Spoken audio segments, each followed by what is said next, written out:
Alright, it seems we are live again. This is very strange. No, it's not Miles, it's... For some reason, that router, that Wi-Fi just doesn't want to work. Now, the other router that is hooked into it works just fine. Hopefully this will stay up.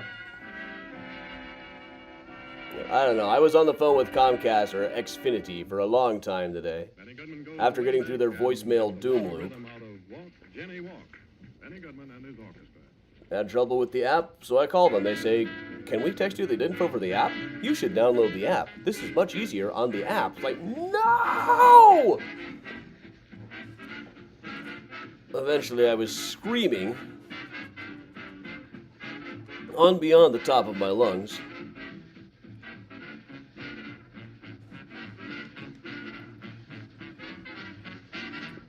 Hey, Gene.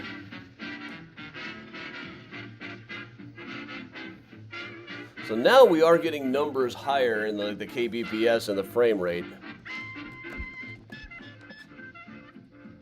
Miles. 3 is a magic number. Miles, I'm gonna need you to just take your seat, okay? Miles, Daddy's getting really stressed out tonight. Ethan Timberlake, hey everybody.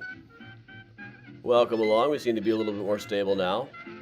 Well, maybe not. It keeps bouncing between like 1100 and 2200 kbps, but we never used to get 2200 before.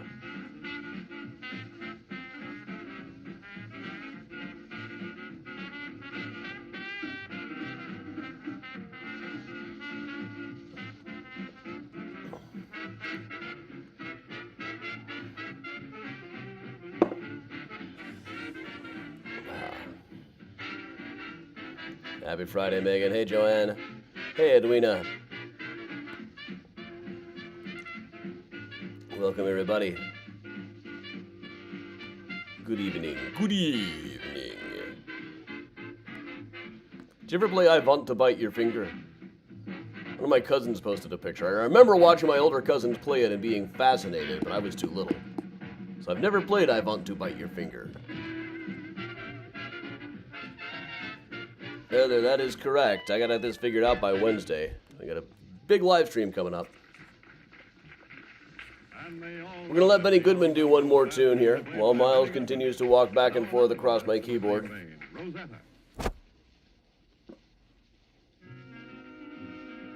Not quite shedding his fur into my whiskey. Hey Jill, evening everybody.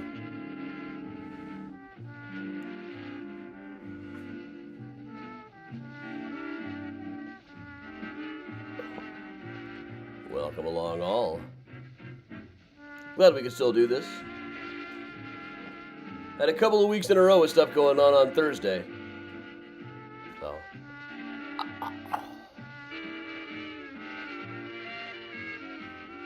Hey Keely. Had a couple of days in a row. Still, it seems like the internet doesn't seem entirely stable to me right now. The numbers are just weird. So I'm nervous about this, and I gotta get it figured out by Wednesday.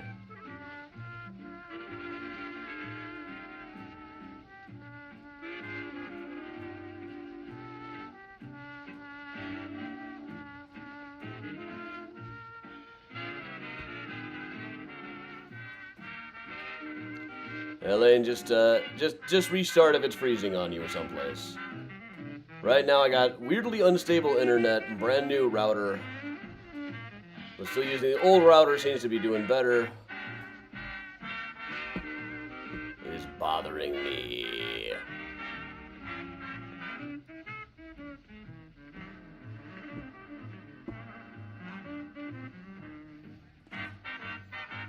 Should be working okay now, from what I can see.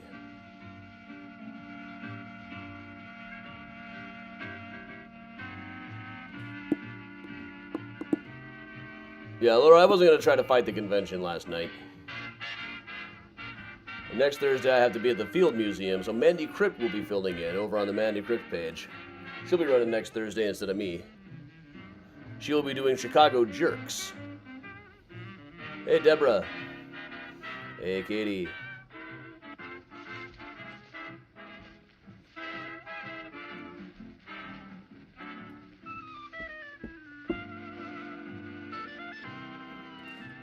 All right, Benny's wrapping up here.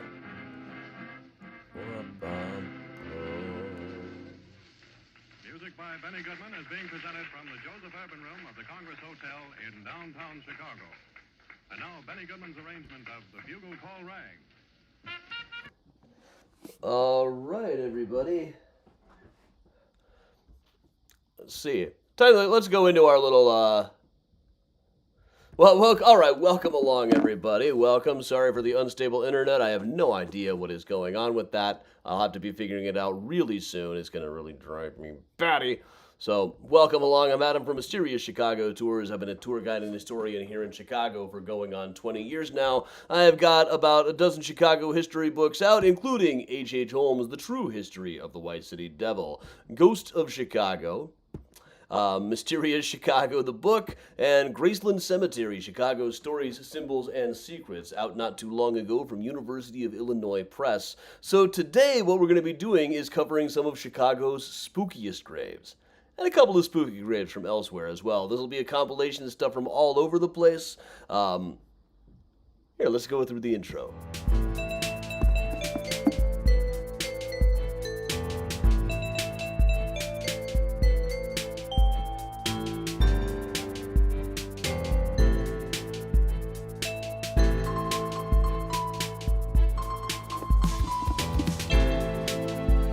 Chicago's spookiest graves.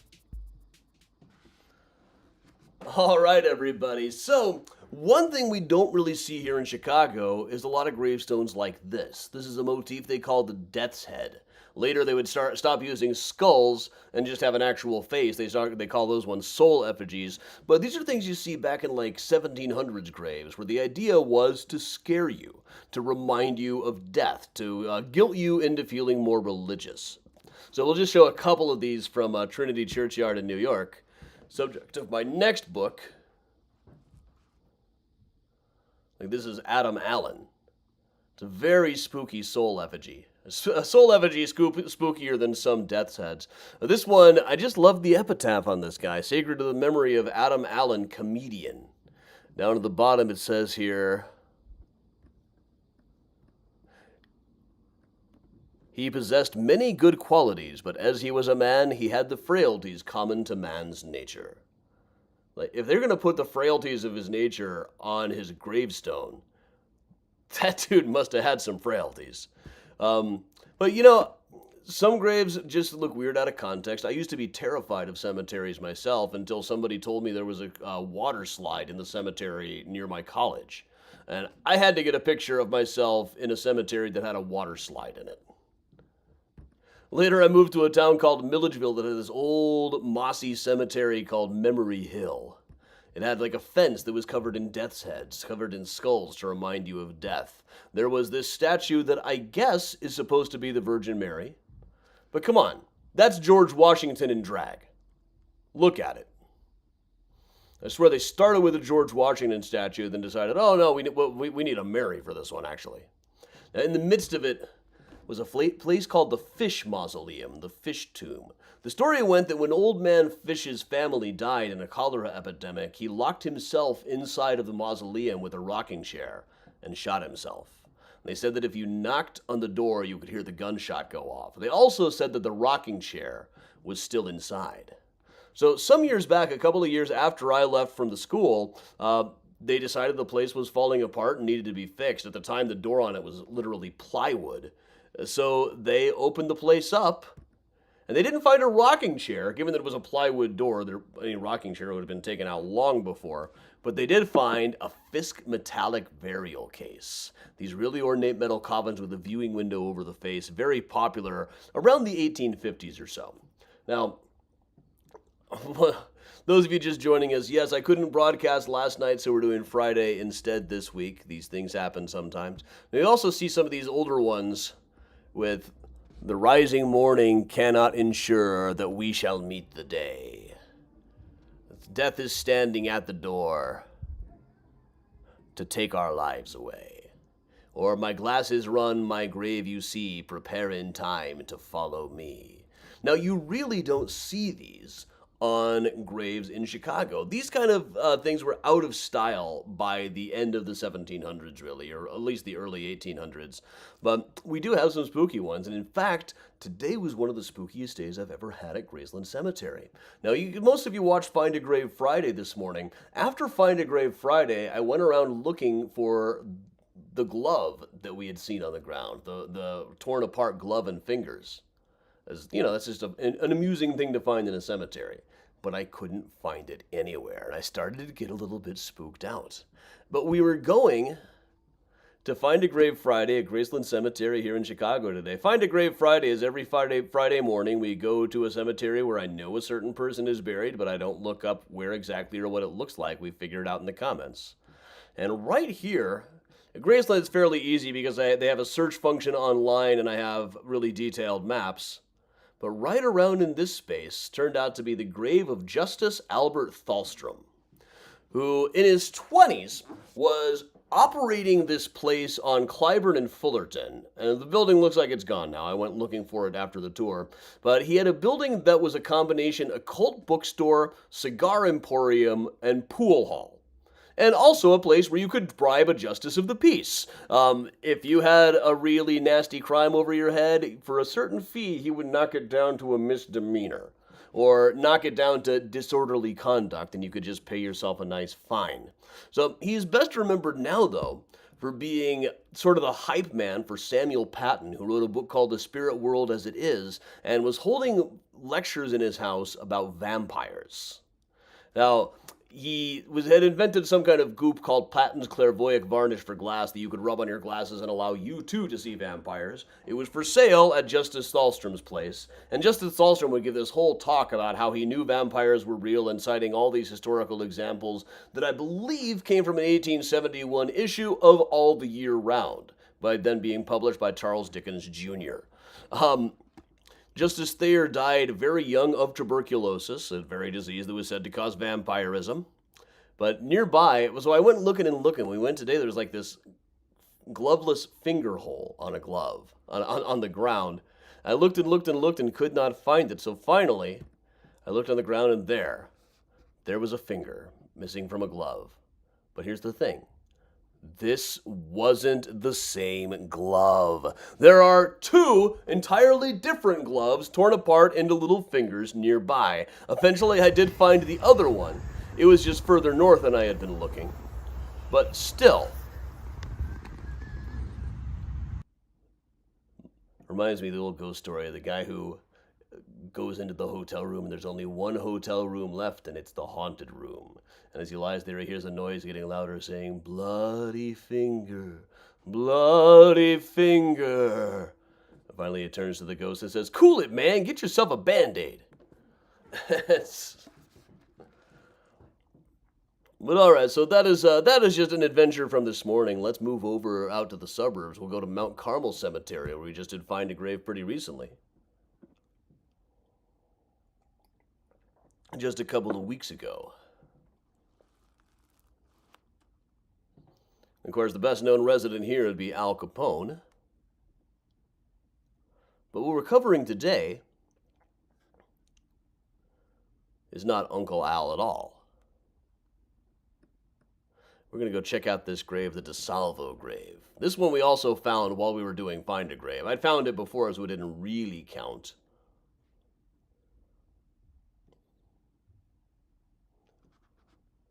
But it's in very good shape. It's really a very remarkable grave. I don't know of another one quite like it in Chicago. This whole family gathered around a table reading a book. Presumably it's the Bible. I'd like to think it's like a picture book like The Stupids or something.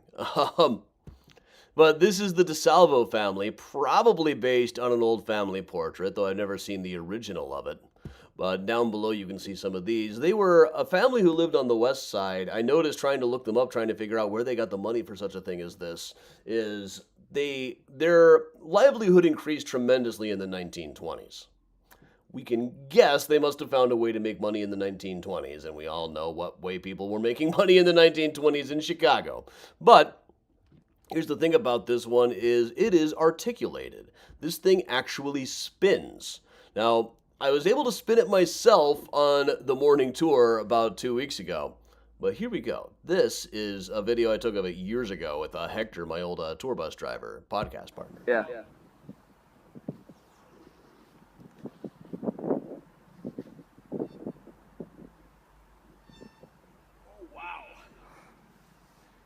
Takes a lot more effort just to move it than with just walking around it would. Wonder when the last time someone was it actually spun it around. Yeah, if you wanted to see the back, you could just at the time. walk around the back. A lot easier than actually pushing the thing around. But, photographs like this, it just kind of reminds me of these ads. There's photographs on a lot of the gravestones here. Some of them look like they might be dead people. None that I would absolutely say for sure was a corpse photograph. But now and then you do see some of those. Take a look at this ad. Photographs. Better get those photos taken while you have the opportunity. Death waits for no man. Secure the shadow ere the substance fades. Get the children's portraits now. Don't delay. And we will please you. Van Horn Studio. I mean, fear is the foundation of advertising. You create a need. You make people afraid not to have somebody. But get a picture before your children die is a whole new level of this stuff. And this is from way back in the old days, too. So, let's see, what was the date on that? This is from 1910. 114 years ago. But elsewhere in the same cemetery, of course, perhaps their most famous and one that is said to be a ghost, they say that this bride wanders around in the cemetery on rainy nights. I feel like she'd find someplace better to go. But what makes it really famous is the picture down at the bottom, which is a picture of her in her coffin. Julia Piccola was her name. This is the picture as it appears in the middle. This is the picture on which the statue was based. She was initially buried in a smaller grave. It may have even been unmarked. But her mother, Philomena. Now, Philomena and Julia came to Chicago. This is Philomena and her granddaughter. Philomena and Julia came to Chicago in 1913, joining her brothers who were already here. Philomena ended up dying in childbirth about 9 months after her wedding, and her mother started going back and forth between Chicago and where her brothers had now set up over in Los Angeles, where they became very well-to-do tailors. But she started having nightmares that her daughter was demanding to be exhumed. And in some versions of the story, it took years to get permission. Really, they paid for it and didn't have too much trouble. The Piccola brothers, again, were really fairly well off. So they paid for an exhumation and found that the body was in pretty good shape. Good enough that they took a photograph of it and fired it onto the new monument that Philomena insisted her brothers pay for. They were never happy about this. This was something you didn't really discuss in the family. It was the source of a lot of friction. They paid something like $10,000 for it and were often heard to remark, if only we still had that money, we would be set. Now, personally, I would not really agree that she's in great condition. We know that her body was prepared. It was embalmed at the Rago brothers' funeral home. Her arm, in particular, does not look like it's in very good shape to me. This is probably in a nice casket, a well-embalmed body after 6 years. There's probably nothing that unusual about it. It's just, fortunately, we don't have much to compare it to because we don't usually dig up embalmed bodies after 6 years. These are the Piccola brothers.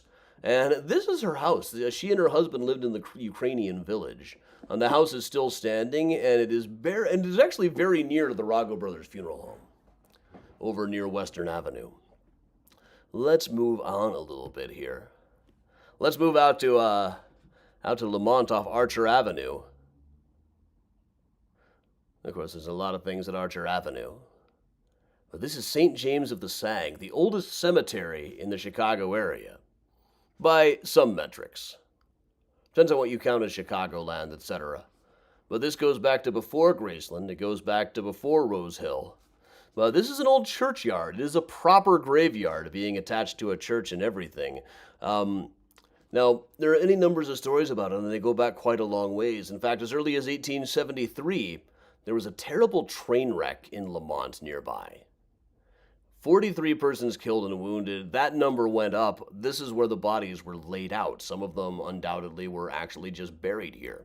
Of all of the bodies buried here, they don't have very good records. They have markers and names for perhaps a third of the people who were buried here, and possibly less than that, because in the 1890s it was just generally known around the Chicagoland metro area that this was a place where anybody who wanted to could bury anybody they wanted to without paying a nickel. This was not, in fact, their policy, but everybody thought that it was, and the cemetery kind of had to go along with it sometimes, because it was either that or dig somebody back up. Often this would be somebody who was found dead in a bar, and the friends would just carry them out here.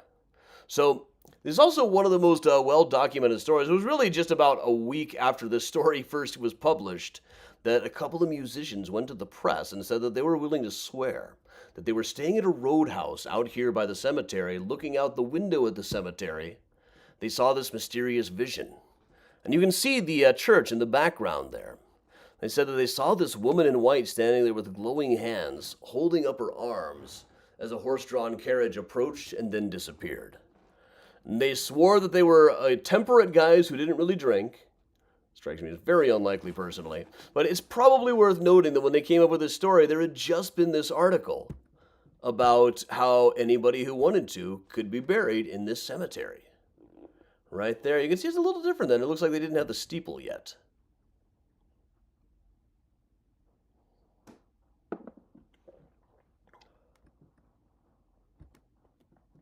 But also there was, now and then they would dig up skeletons around here from long before, too. There was one 9 years ago, other skeletons were dug up, one of which looked to be 10 feet tall. It's very common trope when they find stories about skeletons being dug up back in those days. There's always one that was supposed to be like 10 feet tall. Happens every time. Well, let's move up here a little bit. One specific grave in here.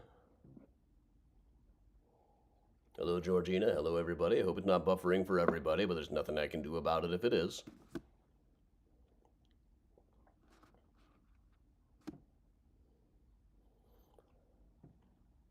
All right, so here we have Mary McMahon. I tried to look this up because a lot of the story I don't think really holds up, but the story went that Mary McMahon's husband was murdered in bed, or at least they said he was. Her story was that he woke up and said, "There are robbers," who then shot him and left without stealing anything. But it was said, as of that 1897 article, that she'd had a couple of husbands who also died fairly mysteriously. It was kind of suggested within the article that maybe she was the one killing them. So it's interesting that this one is actually marked. It's got these shaking hands. My beloved husband. Possibly she had to buy a marker like this just to save face after that kind of a story. But this is her. Mary Frances had a few different last names over here. Mary Frances Halligan at the time of her death in 1940. More than 40 years after that article came out. Daughter of Daniel and Elizabeth Halligan, who were in the cemetery, etc. See a bit more of it here. This is where these are located in relation to it. Now, that's obviously a more recent marker, I think. Certainly more recent than the original marker. But a couple others we can check out. Nearby is, of course, Resurrection. You can't do spooky graves in Chicago and not talk about Resurrection Cemetery. Resurrection Mary, our vanishing hitchhiker, who was once said to bend up these gates. For a while, two of them were all bent out of shape with scorch marks. And the cemetery story was that a worker had backed a truck into the gates, and they had tried to blowtorch it and to put them back together. I actually talked to a woman once whose father was the guy who hit the fence.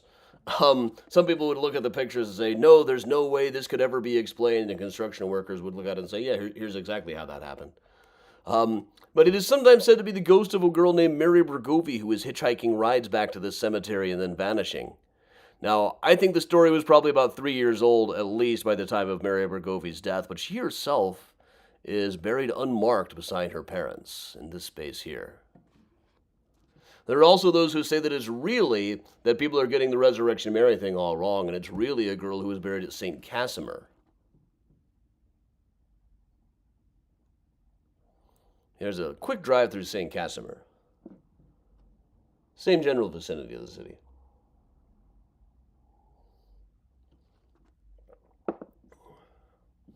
Just driving through enough to see the deer. Deer in cemeteries are a very common sight. More so than coyotes, really.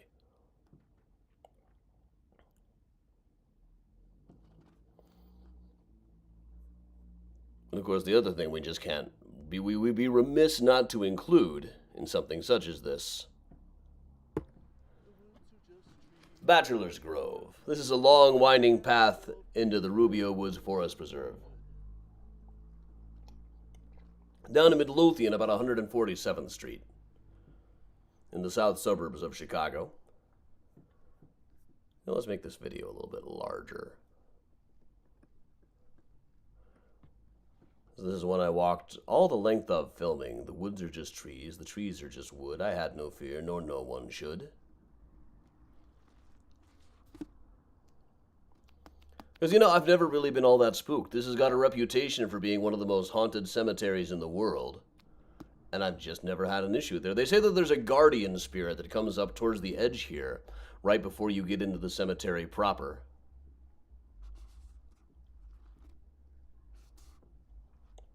Gary, I'd have to find that picture. I know I got it on my hard drive someplace, but I don't remember the file.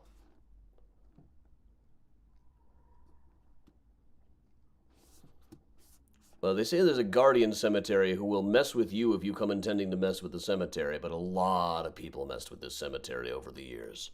For a long time, it was just a popular place for local Midlothian teenagers to go out and drink, and occasionally even dig up the bodies. This comes up in the paper now and then that they caught teenagers out here digging bodies up, or at least trying to. In one case, they found out that they'd been digging for about 3 days and hadn't got down there, so you know these guys were amateurs. I've actually talked to a couple of people who admit to having been involved in it. One of them was like, I don't want to talk about it. That's why they sent me to Vietnam. And another guy was like, oh yeah, we used to take our girlfriends out here to scare them and pretend we were digging up the graves all the time. We'd dig a couple feet down and, you know. But it's wrong to call it an abandoned cemetery. It's one of the most visited cemeteries in the city, especially if you take it a ratio of burials to visitors. There's been some very well-organized cleanups by rival cleanup gangs. People get very possessive of this cemetery. I've heard grown men have screaming arguments about whether it is a portal or a vortex. But there are lots and lots of ghost stories. This is very difficult to parse which ones should be taken more seriously and which ones start with. So we were out there one night and we were super high. We'll take a look at the whole breadth of the place here.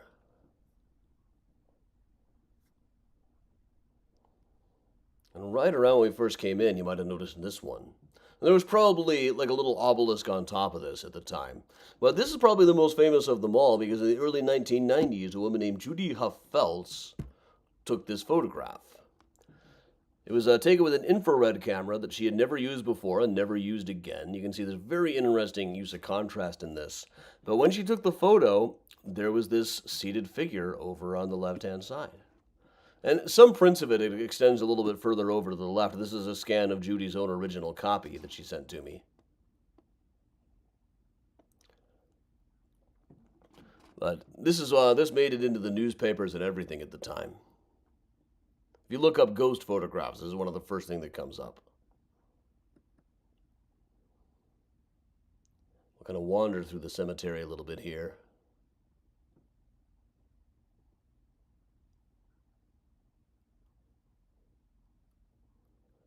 That's how you can see how to get to that one. Very easy to find. And it's kind of a rite of passage. Every ghost tour guide has to sit on this thing. We'll move over from that to one of the other famous ones that inspires a lot of folklore.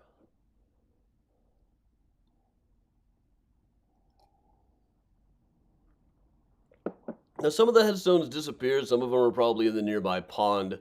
Some of them were turned into the police station. Others are known to have been moved.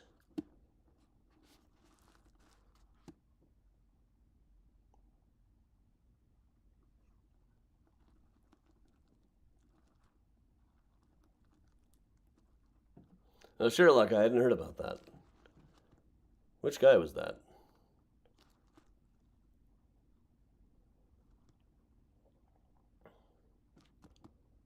Well, this is the infant daughter grave. Now, I was often told that birds would never fly over this. I've seen them do so. But a lot of people leave tokens behind. They would say a lot of things. If you tried to drop a penny on it, would never actually land on the grave. Now, none of these things actually seem to have worked. But it inspires a lot of folklore. We see a gravestone like this in a place like this, and one with one of the better carved ones. And something about it really does just kind of inspire people's imaginations. There's one of it in the wintertime, one of the first times I was ever out here on a tour with Ken Melvoin-Berg up there. And the other side, this is actually the Fulton family plot. And in fact, one of the theories as to the identity of the woman sitting on the gravestone, assuming that's a real ghost, is that it might be Luella Fulton Rogers, who is on the top right in this photograph. Now, the Fulton family lived very nearby in the cemetery, and Lulu was killed in an automobile accident back in 1944. Now, even before this was really known, it was generally, there was like a word of mouth, oral tradition had it that the ghost was a woman named Mrs. Rogers who haunted the place. And yeah, speaking of Ken, there was one time I was in the middle, when Ken and I were both running Weird Chicago tours and Chicago hauntings simultaneously. One time, Ken called me mid-tour, which you never do. He'd been out here with a reporter at night. They got permission from the police department to go out here. And Ken just kind of went into a daze, saying there was a kid here, he lost something, he lost some money. Waded into the pond and pulled out a Liberty Head dollar. Very creepy stuff.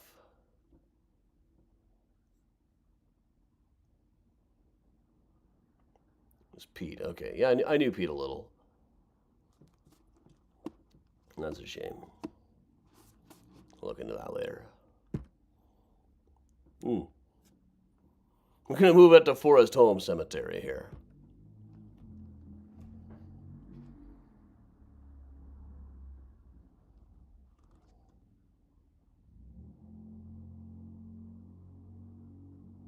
So this is the Lehman Mausoleum at Forest Home Cemetery in Forest Park. Something about the lions there really interests me. They spent a lot of money building this. They even had it electrified so it could be lit up at night. But here's the thing, it was never used. The Lehmans decided not to use it after all. They've got a date on here for 1902. These were the family that owned the Fair, which was a discount store, kind of the off-price version of Marshall Field's. Now, this place was all rigged up. When you look in the back now, it's still empty. You can kind of do some tomb snooping over in here. It was actually for sale a while ago for something like $200,000, which for a mausoleum like this is an absolute bargain if you really want one. You can see it's going to need a little bit of work. The rafters on the inside are kind of falling apart. But it was never really used because the Lehmans ended up buying a plot at Graceland.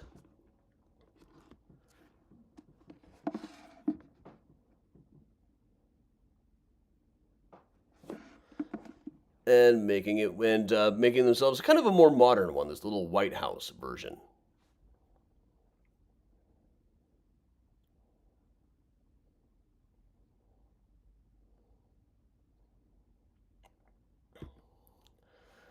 But of course, while we're at Graceland, there aren't that many really spooky stories at Graceland, really.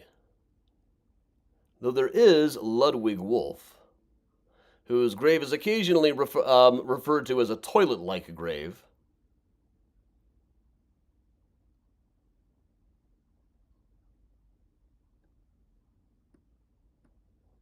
Which makes sense because Ludwig Wolf was the biggest manufacturer of toilets and plumbing fixtures here in Chicago. Now, this place was built upon the death of his daughter Harriet, who was killed in the Iroquois Theater fire. She was initially buried in the cemetery. This was built. It took a long time to get this thing built. He also had some people buried across the street over at Wonder Cemetery, I believe, but they had them moved all over here. Now, there are a couple of stories. One is that it is haunted by some kind of green-eyed ghoul that howls at the moon. Probably just a pun on the name.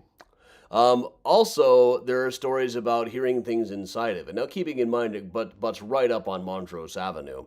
But there's also some stories about knocking on the door, as is kind of inevitable with places like this. So, Here's the thing, that you can kind of hear this in the video. I walked down to check out the door, and when I kind of tapped on it, I heard something. You'll see me jump backwards here.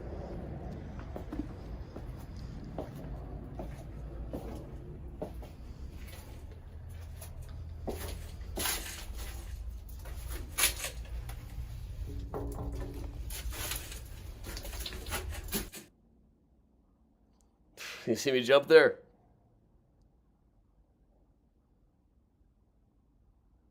It's alright. Urgent text, I had to fix that one. Alright. So elsewhere at Graceland Cemetery.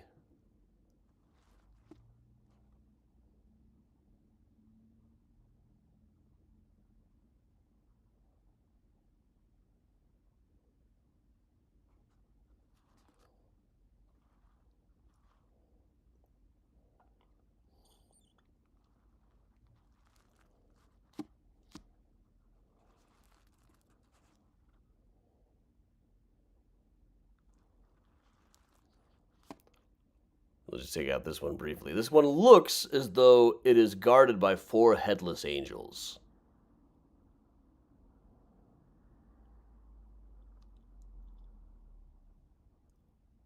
Really, it is 3 headless angels and 1 bent-neck lady. Mr. Sanford was a candy man, owner of one of the largest candy factories around.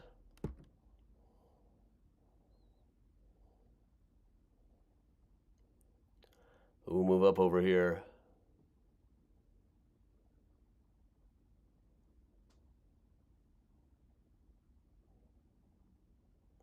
Well, this is a really cool one for the family of a corporate lawyer, the Seymour Winston Monument. It's got these 4 friezes, each of which are sundials that probably work at least one day out of the year. And each of the 4 friezes represents a different season. Now, honestly, I don't know which season is which, except that I do know the one with the skull and the raven has got to be autumn. On the other side, like this one, I don't really know what this one is. Some symbols, you can tell they're symbolizing something, but it's hard to know what. For instance, of course, at Rose Hill Cemetery, there is this in the Shedd Mausoleum. Mr. Shedd of the Shedd Aquarium fame. He worked for the Marshall Field Company. This is this guy who looks like the back of Led Zeppelin 4. With the key, the torch, very tall torch. The druid robes, or what we imagine druids to have looked like. The sword. Very cool stained glass in any case. Of course, more famously at Graceland Cemetery, you've got Eternal Silence.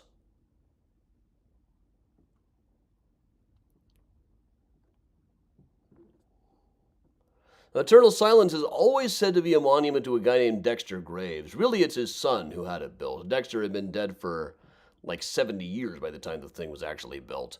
Henry Graves came with his father Dexter to Chicago when you still had to travel by boat, by schooner. Now, his probate file is a pretty good ride. I love this how it says, Henry Graves, insane, then crossed out, deceased. I don't think he was ever judged insane. I think they just didn't have the right paperwork for a rapper that day, so they just kind of crossed some things out. But in it, he put aside $250,000 after various moving money around for the family mausoleum. He specifically said he wanted a mausoleum, but really, I think he and his wife were the only bodies that could have still been buried. Everybody else had been buried in the Old City Cemetery. By 1873, when they were moved here to Graceland, there frankly probably wasn't much left. There's not even enough left that they could mark out the space where the other people were on the cemetery plot. More likely, such ashes as they could find are probably underneath the monument. But it attracted interest right away. This is in a catalog from an art exhibition, probably before they installed it. And Harper's Weekly published not only a picture of it, but a poem going with it. The rest is silence. Hamlet. Horace Spencer Fiske. Unmoved by thought of things beyond the grave, and silent 'neath the mysteries of night that seem to quench the last of human sight, he stands alone, unterrified and brave, not like a shaking coward or a slave, whom all the whips of horror ceaseless smite, but like a hero who has fought his fight, when waits in some power to save, for in his soul hath sprung a strength unknown from battling with the thews that throw mankind, compelling homage through he stood alone, and girt with fog-like fears that almost blind. These mortal eyes he feels immortal grown, the silent reaches of the eternal mind. Dun dun dun. And there it is from this shot. I think we can establish that, yes, it was always positioned like this. There's an urban legend that it was originally facing the other direction, but riders going by on the L complained. It's kind of a tie for most famous monument in the cemetery. Nearby Walter Newberry here. Well, let's just move along.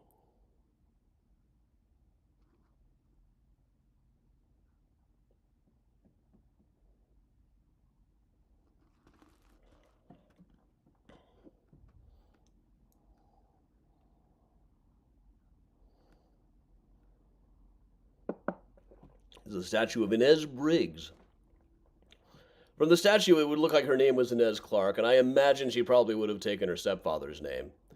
But her mother had just remarried at the time of her death. Here's a bit of a cheerier portrait of her from Autumn. Now, Inez, we only know so much about her herself. Through her mother's divorce records and some genealogist work, I was able to put together more of the pieces. Inez Briggs was the daughter of Mary and Wilbur. Mary was about 16. Wilbur was an incurable drunk who eventually disappeared. Here are some shots of this. There are some urban legends about Inez dying of being locked out during a lightning storm. We should really let her poor mother Mary off the hook for that. She died of tuberculosis. We know this. Now, diphtheria. Sorry, I've had tuberculosis on the brain today. It comes up a lot in the research today. There's a shot of Inez with one of the cemetery's resident coyotes. There's one of these coming up on the Patreon. I think it was a couple of days ago. There's a very good one of Inez with the coyote just a couple of days ago. Let me put that up here. On the Patreon. Patreon.com/AdamChicago. The whole point of these things, of course, is to drum up business for the other things after all. And give you guys a place to hang out. And give me a time to hang out with you. But there are also stories that the statue disappears in the rain. Here's a day after it had rained when it, the chair always kind of looks like a skull to me. It's the seats looking like teeth. Now there is this earlier picture of Inez that it usually had this flower bed, at the end of which are some words that no amount of computer trickery seems to make these things exactly legible. I've worked on this. One day I'll try again soon. But people like to leave little tokens there. She doesn't get as many good toys as Lulu, who is buried over at Rose Hill Cemetery. Even though Lulu was really too old for most of what gets left of it, all the dolls. But people do leave things like hands and certificates for free ice cream. And Chris, it's not AI generated, but there was like a program to try to fix it. And that's what you get. AI cannot really seem to fix text these days. Let us move over to Rose Hill Cemetery and just check out one briefly. The first time somebody sent Hector a picture of this and he sent a picture to me, I didn't believe it. I thought it was totally a Photoshop job. For James Minakakis, who died on 6606. You can see it's the red paint job is fairly recent. But it says on the top, from darkness he came, in darkness he lived. To darkness he returned, and from darkness he will be reborn to a better time. Previously it was all in white. First time I saw this, this must have been the most metal guy of all time. In reality, he did not die in 2006. In fact, he is still alive. And apparently not even all that into heavy metal. He just likes vampires. But hey, that's cool. One other quick one. Out at Bohemian National Cemetery. Personally, I find this one rather spooky. It is known as The Pilgrim. Walking towards a grave, filmed on an obnoxiously bright day. Should really redo this one. This is a statue known as The Pilgrim. If you ever find it too spooky, just imagine this particular pilgrim is the wife of Bath from the Canterbury Tales. But you can look right up and see the face. Also, I will show you a quick slideshow of some of the cemetery coyote pictures that are on the Patreon every week. There's one of these every Wednesday. There's one in the snow.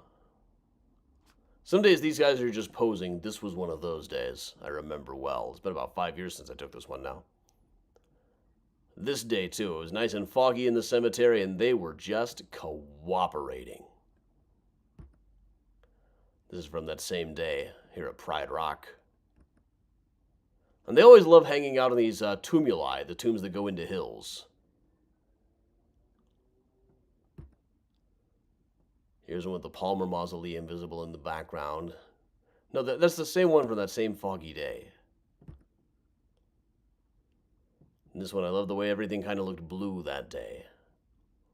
Now, I could get better close-ups of this. Every now and then I do, but really, I want to show that they're in a cemetery in every picture. But also showing some of the urban environment around it is nice. So here you've got the coyote, not only with the Louis Sullivan grave, but also with the L train going by. And my absolute favorite one that I got that same day as the other foggy ones. This one where they all look like they're running off to go see Dracula. That was about 5 years ago now. That one was taken. 4.5. Wow.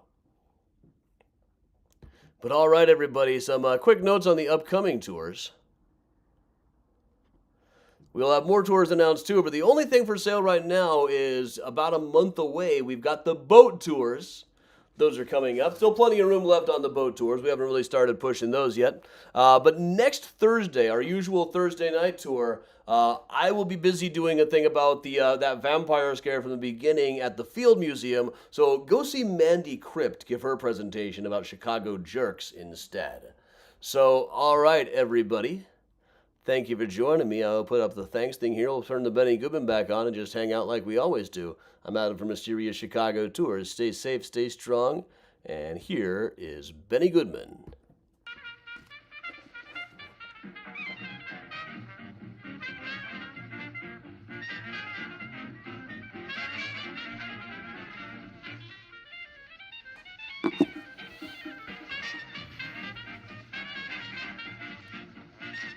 Oh. See, I had to redo all of the sizing on things the other day. I changed the resolution on the thing slightly.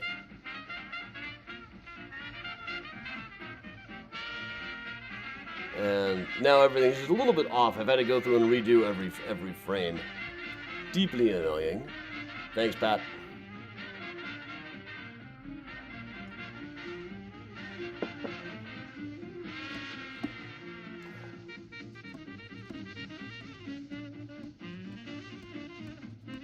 Thanks, Gloria. Thanks, Eileen.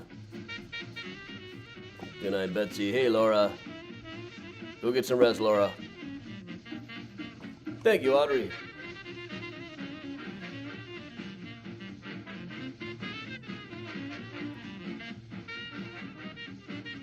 All of a sudden, I'm finding myself very tired.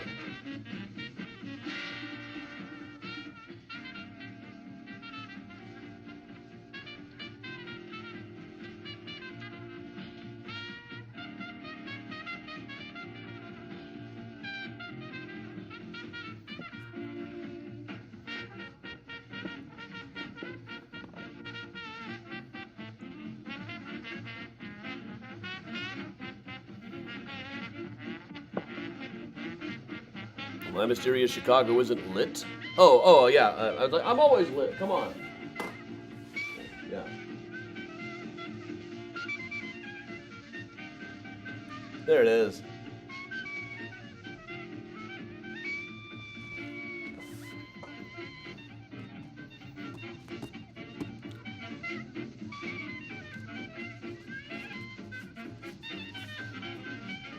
Oh, Maria, that sounds cool.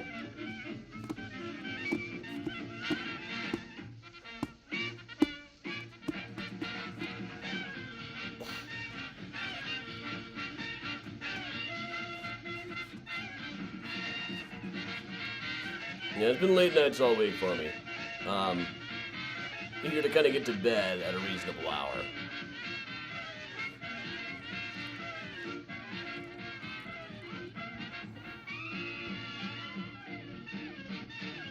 All right, how's the quality on the broadcast been since I switched to the other router? Everything been all right?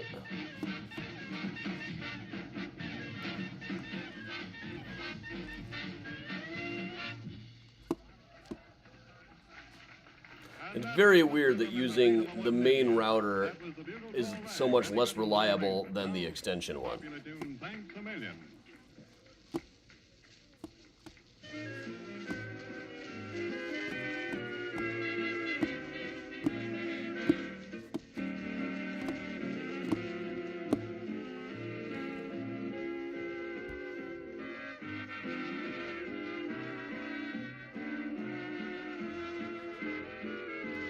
Sound is a whole other thing. Probably move this up a little. No, not really.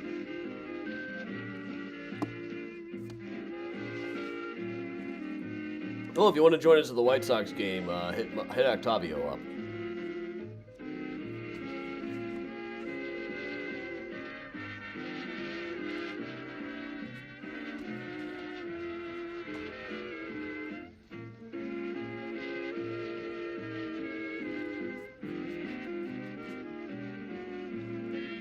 Alright, well, I do think I need to redo the router in any case. It's flashing white. It's supposed to stop flashing eventually.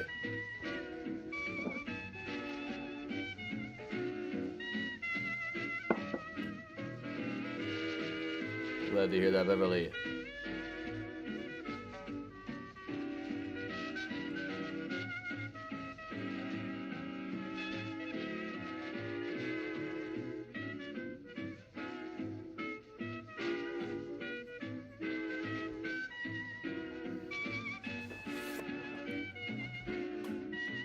$30 Mysterians at guaranteed rate field. Wow. Whiskey and a Cookie tonight was interesting. We started out broadcasting like normal, but then there was trouble over at WCPT, the radio station, so they just had us call in and we kind of did the radio show instead. But Scott Stantis, the Tribune cartoonist, called in. He's historically been a Republican. During Tim Walz's speech, he turned to his wife and said, "Send them money."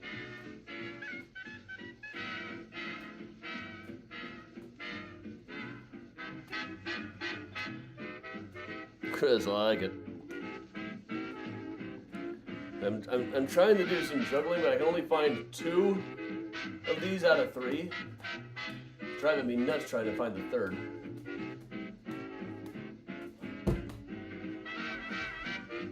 Thing is, you drop it and it's lost.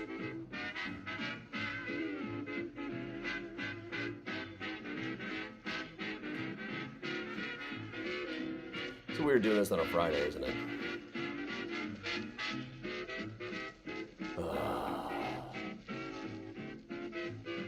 I have an informational message on my MyTax Illinois account. Well, that's just going to be peachy, isn't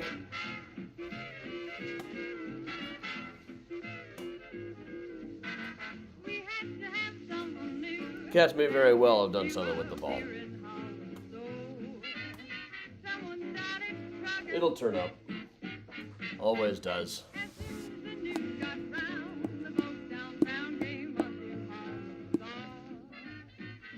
Yeah, I'm totally out of sorts on what day it is now, trying to do this on a Friday instead. But Thursday there was stuff going on. I wanted to still be here for you guys. So next week I won't, unless I do Friday again. I'll decide in a couple days. There's so much going on. Oh, Friday we got the baseball game. So. But alright, everybody. I am too tired to continue after a very long day. So thanks everybody for joining me. I'm Adam from Mysterious Chicago Tours, telling you all to stay safe, stay strong, and of course, if you can, do stay spooky.